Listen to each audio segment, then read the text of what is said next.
Spurs are headed home with a W. 133-95 the final. We're going to keep doubling up on what worked, but it's an experienced team. We know they're going to respond. I thought the guys did a good job of playing with that appropriate urgency.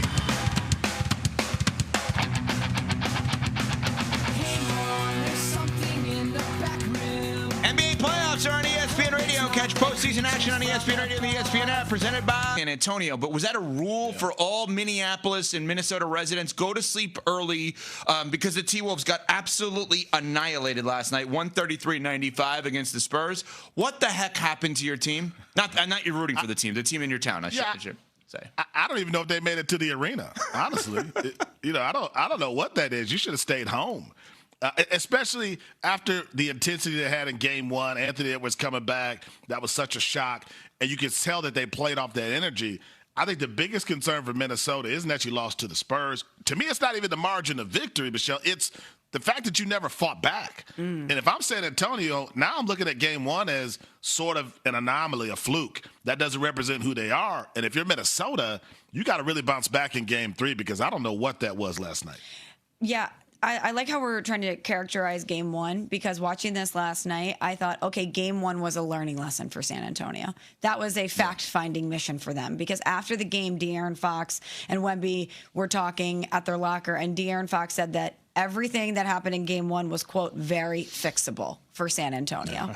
It looks like he was right. And exactly. It looks like they have solved the puzzle. They did their homework, because obviously they came out with a completely different vigor in game two.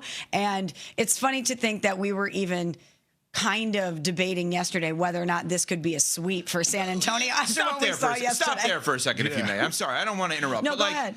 What is that?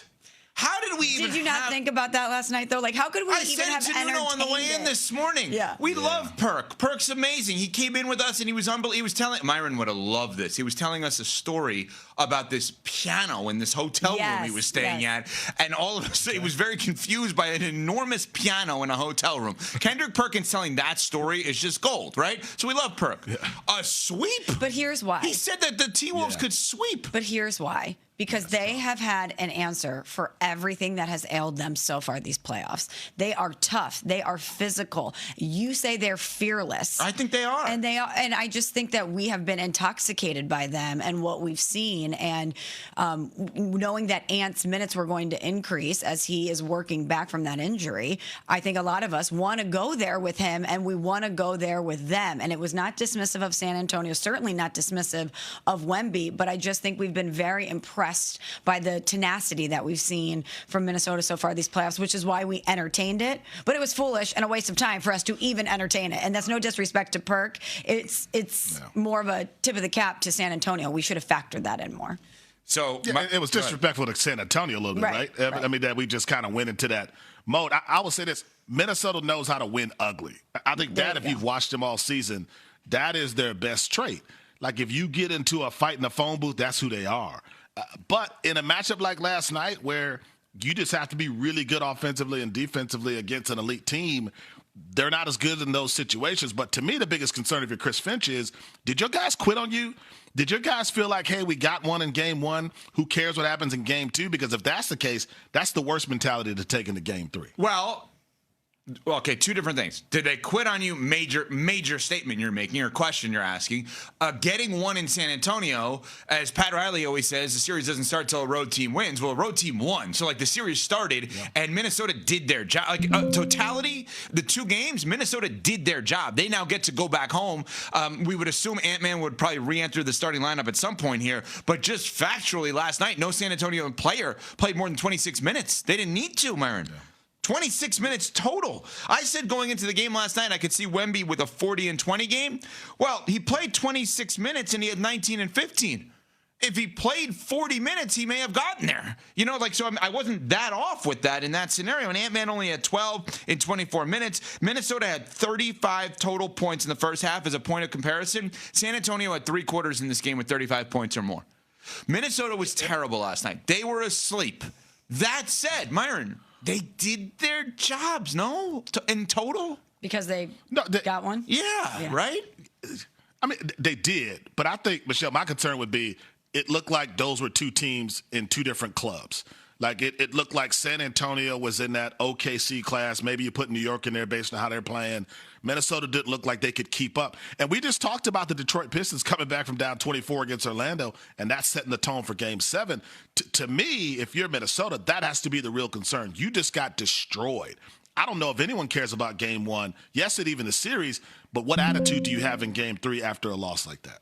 Yeah, and I think this series, I actually think this is one, if you don't have a dog in the fight, this is one you hope goes 7. Oh, absolutely. Right? Maybe you're not. This. I think Detroit and Cleveland could go 7, but maybe as a basketball fan and as a sports fan, you're not enamored by those teams because they're not as sexy. They're more grimy in theory. Yeah. These two teams, if you don't live where Myron lives and you walk out the door and all of a sudden all these people are rooting for the T-Wolves, okay, or in San Antonio, if you don't have a dog in this fight, you want Wemby and Ant 7 games. No doubt. Definitively, you want them 7 games. All right, coming up. Oh, go ahead, Myron. Sorry. Well, no, I was wondering if Ant's fully healthy. Like the back-to-back, how bad he played last night, is he not in a world where he can play back-to-back games because of that knee? That's my concern, too. Even if he is in that place, which I would assume in the regular season he would not be playing, I still tip my cap to that man. He impressed the hell out of me in Game 1, just getting out there and playing. And you get the sense he's just basically saying, screw it. I'm playing through this all. I'm going to value the short term over the long term. I'm going to do everything in my power, even if it destroys my knee, for this team to win a championship. And you know what? Like, respect on that one.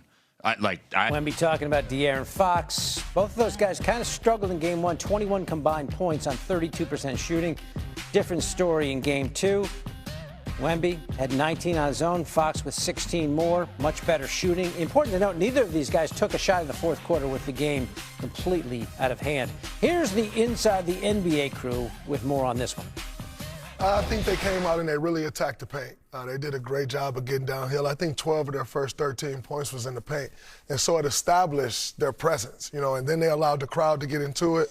Fox got going. It opened up the perimeter once they started attacking the paint first, changed the game for them. I told you I thought this would be a beatdown because I thought they came out flat in the last game because they hadn't played in a while.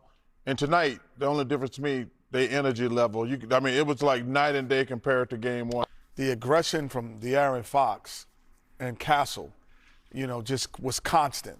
And I thought even Johnson, who didn't shoot the ball particularly well, it was just a constant pressure, and they did not pass up open shots, and they made the extra pass.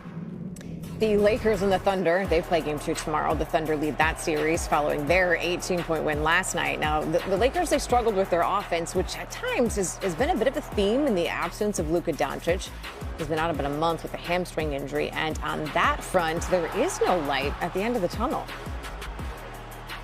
It's very frustrating. I don't think people understand how frustrating it is. All I want to do is play basketball, especially in this time. It's the best time to play basketball. It's very frustrating, seeing what my team is doing. I'm very proud of them, but it's been very tough, just to see it and watch them play.